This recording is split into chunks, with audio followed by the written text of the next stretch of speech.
ভোর থেকে রাত আমাদের দিনের প্রতিটি পদক্ষেপ যেন জড়িয়ে গেছে ভ্যাটের জালে। প্রতিদিনের জীবনযাপন, আমাদের নিত্য প্রয়োজনীয় পণ্য ও সেবার জন্য গুনতে হচ্ছে ভ্যাটের বাড়তি টাকা। চলুন আমরা জানি কোথায় কোথায় ভ্যাট আমাদের জীবনের অংশ হয়ে উঠেছে।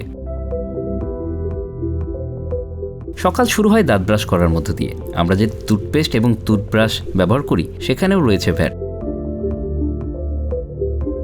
এরপর গোসল, টয়লেটের কাজ কিংবা ত্বকের যত্ন নেওয়ার জন্য সাবান, শ্যাম্পু, টিস্যু সবকিছুতেই ভ্যাট। বিশেষ করে টিস্যুর উপর ভ্যাটের হার 7% থেকে বাড়িয়ে 15% করায় এখন টিস্যুর ব্যবহারও হয়ে উঠছে ব্যয়বহুল।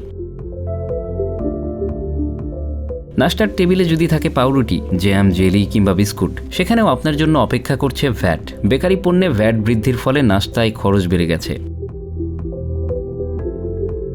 অফিসে যাওয়ার পথ, যাত্রাপথে কিছুটা স্বস্তি পেলেও বাড়ি ফিরতে গিয়ে যদি ফল কিনতে চান, সেই ফলমূলেও রয়েছে শুল্ক আর ভ্যাটের বাড়তি বোঝা। আপেল, নাশপাতি, কমলালেবু, আঙুর সব ধরনের আমদানিকৃত ফলে সম্পূরক শুল্ক ও ভ্যাট যোগ হওয়ায় বাড়ছে খরচ। রেস্টুরেন্টে দুপুরের খাবার খেতে গেলেও বিলের সাথে ভ্যাটের বোঝা। 200 টাকার খাবারের বিল এখন 30 টাকা ভ্যাট দিয়ে গুনতে হয়। আর কফি পান করলেও মুক্তি নেই ভ্যাট থেকে। এমনকি বাড়ি ফিরে আত্মীয় স্বজনের সাথে ফোনে কথা বলার সেবাতেও বাড়তি শুল্ক। ব্রডব্যান্ড ইন্টারনেটেও যুক্ত হয়েছে ভ্যাটের হার।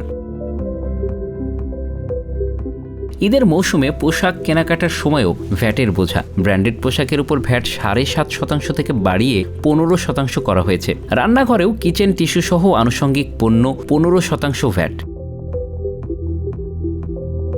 ভোক্তারা বলছেন, এখন পোশাক কেনা, ফলমূল কেনা সবকিছুতেই অতিরিক্ত টাকা গুনতে হচ্ছে। জীবনযাত্রার খরচ বেড়ে গেছে।